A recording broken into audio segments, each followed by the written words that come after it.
Kelly Rose, I'm a geologist and research lead for the methane hydrates program here at NETL. Randy Gemman, and I'm the research group leader for fuel cells. I'm Stephen Woodruff. I'm a research chemist at the National Energy Technology Laboratory.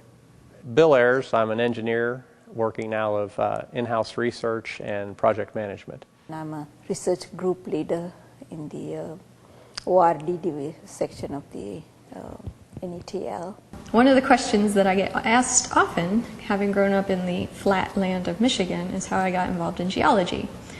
And in particular, now that I'm working in methane hydrates and the work that's taken me pretty much around the globe at this point, out into the oceans and into the Arctic. And it pretty much started with my 5th grade teacher. He had a love and passion for the natural sciences, and he pretty much focused most of our curriculum on earth sciences, rocks, ornithology, ichthyology, botany, and natural history in general. And pretty much blame him for sparking my interest in geology. Not completely knowing what that meant, I went off to undergrad, declared as a geology major, and the rest, as they say, is history. Ended up at Virginia Tech for grad school, and they have a program that's pretty strongly tied to the conventional petroleum geoscience systems, and that segued into a job in the petroleum industry. I didn't really want to stay in that industry, but the tools and resources that they use lend themselves strongly to the science of methane hydrates in understanding their occurrence in natural systems. My interest in science and engineering, I think, came on gradually as I grew up. It probably began from day one for me and just kept on going, through high school and beyond. So when growing up, playing with my friends, we did a lot of building of different things. Began as huts and then moved on to go-karts and then to hang gliders. And so by the time you're at a hang glider level, you pretty much have to have a good sense of the world and how engineering works. But we didn't really study it, certainly in a classroom sense. So we had to, or for me, I certainly had to keep on going in that direction. But understanding how to pursue that direction didn't happen until I went to a company that my uncle worked for. He was an engineer there, and he told me basically what engineers did for a living. So it starts at the concept stage, the design idea, and then going through the development stage, all in document efforts using computer-aided design and things like that, up to the point where you're actually making this product and commercializing it and benefiting then millions of people. So he showed me that, and at that point I did know that that's the direction I wanted to take.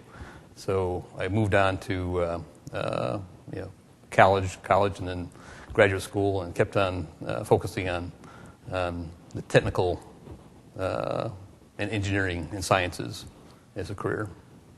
I became interested in science when I was in elementary school. Even back as early as maybe 1st, 2nd, 3rd grade, people already had an idea that I was going to be a scientist of some sort because I was always interested in science. That just kept on growing as I went through school. Now, I went to a very small school, smaller than most in West Virginia. We had 300 students in K through 12, and I graduated in a top of a class of 13. So we were pretty small. And not a lot of opportunity for doing things in science because we were small. From there I went on to a junior college, and there I began to get more of a real exposure to chemistry, to physics, to mathematics. And I just kept on focusing on science.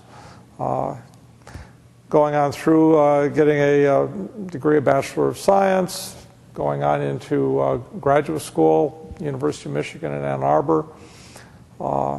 Everything just sort of fell into place, and it was just really an enjoyable time experiencing the whole thing. I got to first learn how to program on a UNIVAC computer. I got into graduate school just shortly after the laser developed, and that eventually became my specialty. I remember in graduate school, I was working on my project, but there was another faculty member that was working on a new technology called CARS, Coherent Anti-Stokes Raman Scattering, which was a technique where you combine two laser beams and you form a signal in a third beam that had laser-like qualities. And he and I and some other students worked on this and did some initial experiments.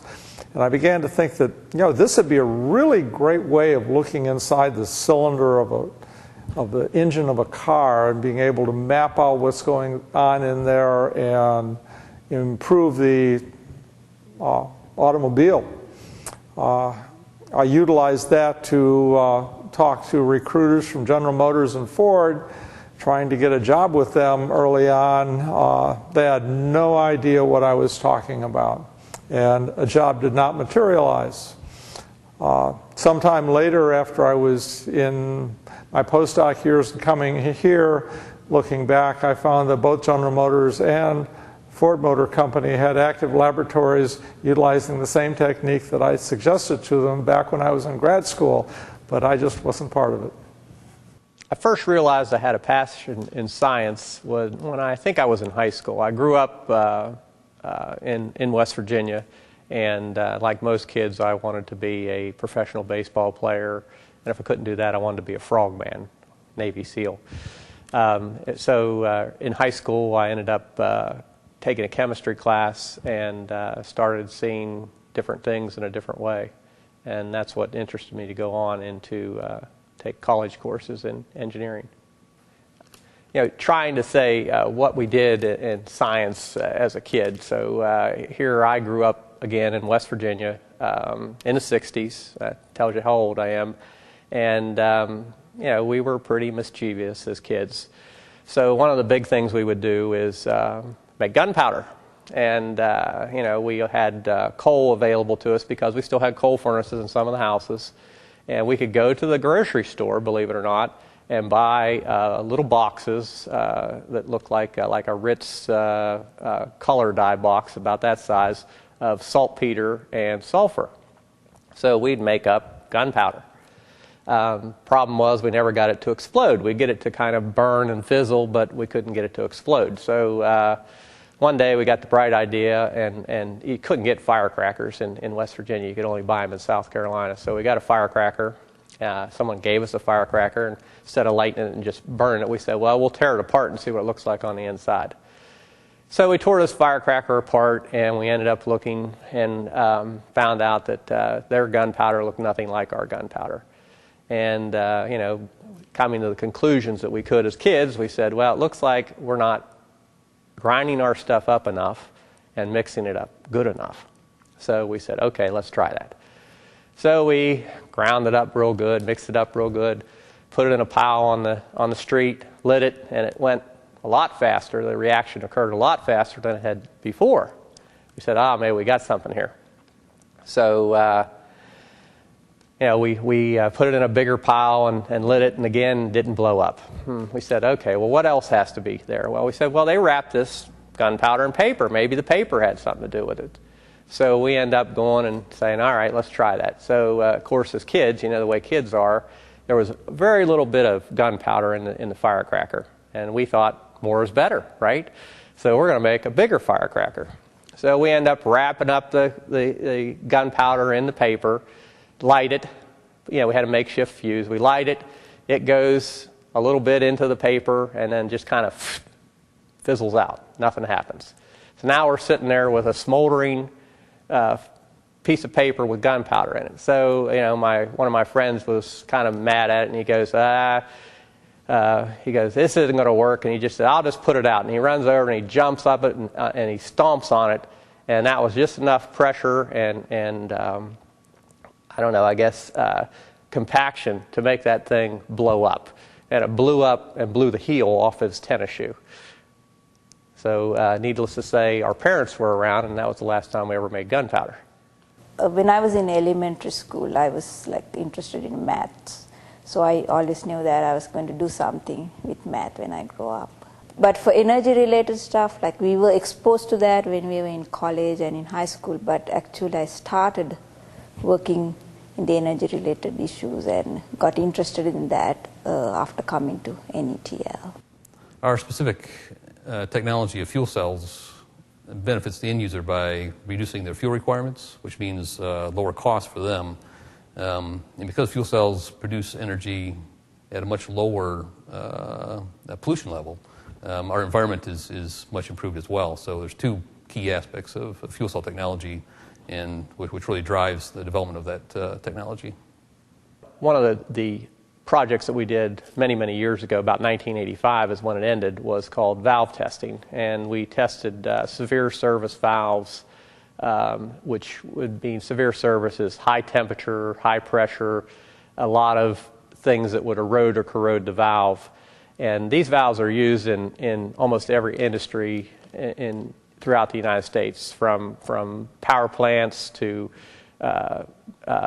mineral processing to making steel to even refineries. And what we did, the work we did here at NETL, actually took those valves and where they were getting maybe lasting only just a few minutes, a few cycles, on and off. They'd turn on and off a few times and they'd be ruined.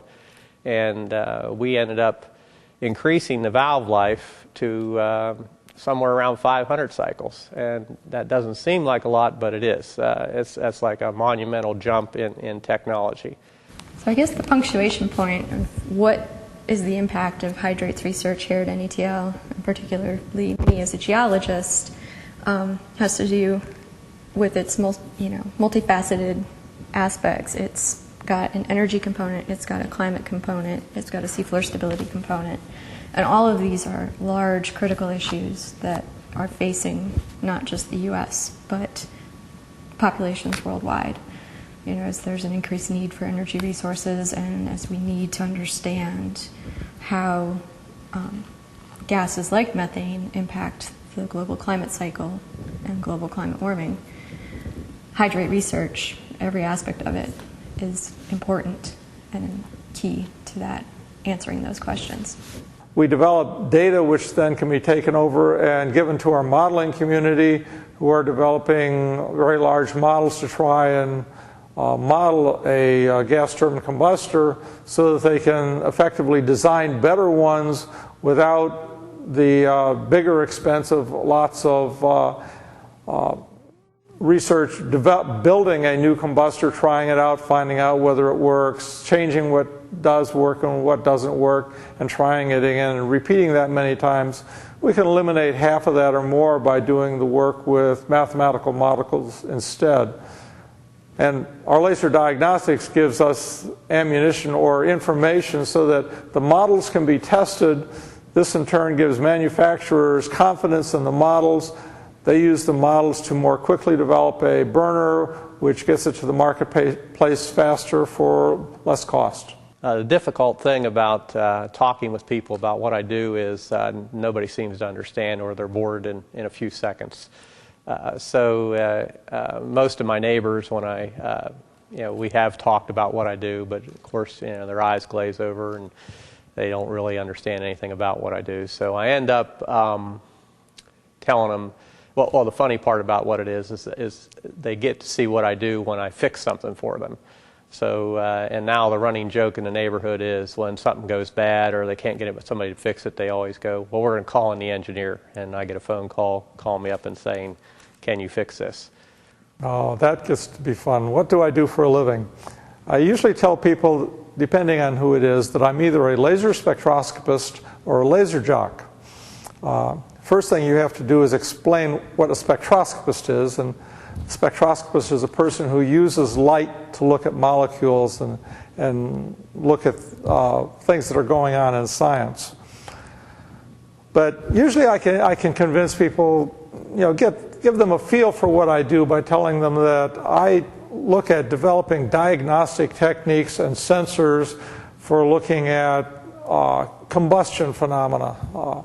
We use energy in most places, pulling it out of coal, out of natural gas, by burning it. And we have a lot of things to learn about what goes on inside that combustion process. Lasers and spectroscopy are a very unique tool for studying combustion, for being able to look inside a very hot, hostile environment and grabbing a piece of data and getting it out to a detector where the detector can survive, since trying to survive inside the flame is going to be rather difficult. So lasers make a very good tool for looking at the intricacy of what's going on in combustion. Coal is an abundant energy resource in United States, and so my job is to use this energy resource very efficiently without hurting the environment. Okay, so that way we don't have to depend on foreign energy resources. What I do for a living right now is develop fuel cells, and the easiest way to explain that is it takes chemical energy and changes it into electrical energy that can be used for your household and workplace energy needs. Fuel cells are the most energy efficient way to convert fuel energy forms to electric power, and so that's the technology I'm working on, and happy to do so. Favorite part of my job? Well, best part of my job is being able to go to the lab, to not have to do paperwork, and not have to do the administrative things that always comes down on us. But it is always fun to get into the lab, to put together a new experiment, to work with students. I've had many students from WVU come through my lab and do their studies and get their master's degrees or their PhDs. Currently, I'm working with students not only from WVU, but from the University of Pittsburgh, working on a variety of problems. So working with the students is also very enjoyable. And one additional part that I've been privileged to do for past 8-10 years or something like that, and I don't really remember how many, is to be the West Virginia coordinator for the West Virginia Science Bowl, which is part of the Department of Energy's National Science Bowl program. And in that program, we get to go out and interact with high school students and hold a competition for them here at NETL, where we will take the top team from the state of West Virginia and send them to Washington, D.C. to be able to go there and interact and compete with 60+ more teams from all over the country, they get to be able to network with students much like themselves, but really some of the top students in the whole country all converged at one point, at one time in Washington with the National Science Bowl.